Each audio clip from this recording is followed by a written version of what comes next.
These are going to be very important to Australia's future and also how we contribute to a better future for humanity.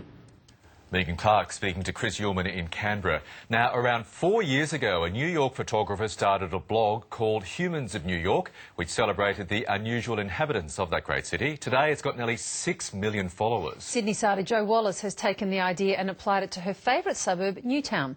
Reporter Jo Hatcher joins us now from Sydney with photographer and blogger Jo Wallace. Morning, Jo.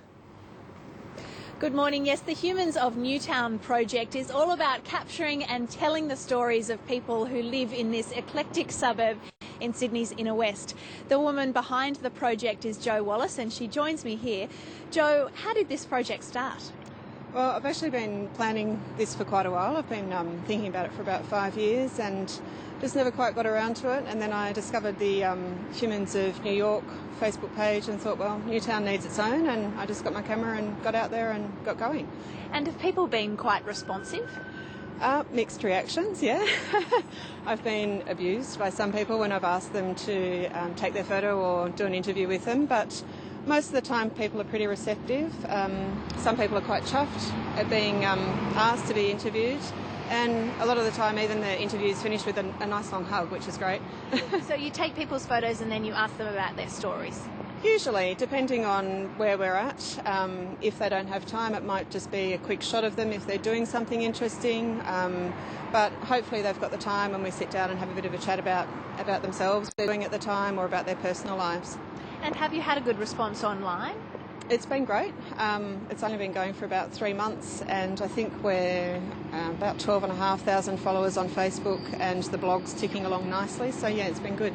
Have you noticed a common thread between the people that you speak to, common experiences?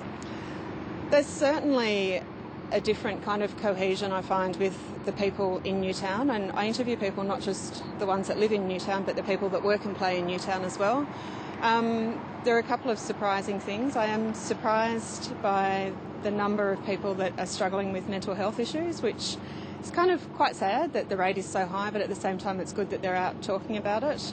Also surprised by young people, the number of young people that are struggling to find jobs or a place to live, which is quite sad as well. Could you share with us any of the stories that you've heard? Well, there's a lot.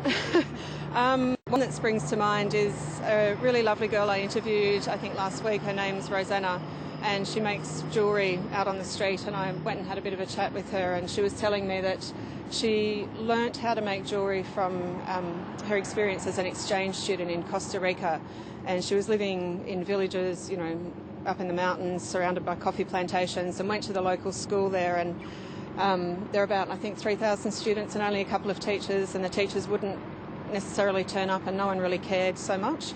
But there was one teacher who actually helped her and wanted her to learn, and she went and she told her to go and buy some rope and some paint, and she taught her how to make like macrame, I suppose, and paint the knots different colours. And then at the end she taught her about DNA and said, look, this is the DNA structure.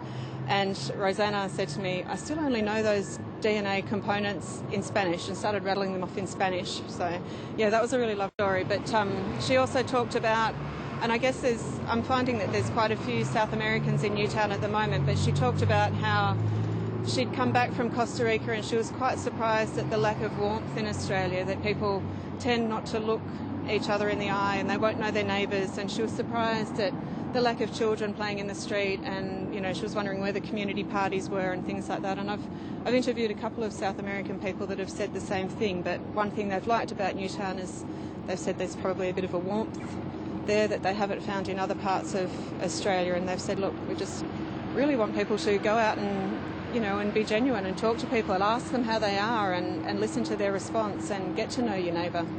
And you say you end with a hug. How have people responded to that? Oh, they love it. Right. Well, a fascinating social experiment there, Jo. Thanks very much for that. And if you'd like to follow Jo's work, you can find her on social media or wandering the streets here in Newtown. Wandering, randomly hugging. Hugging. Like the hugs. Thanks very much, Jo. What's wrong with hugging? Nothing at all. Nothing at all. Now, let's head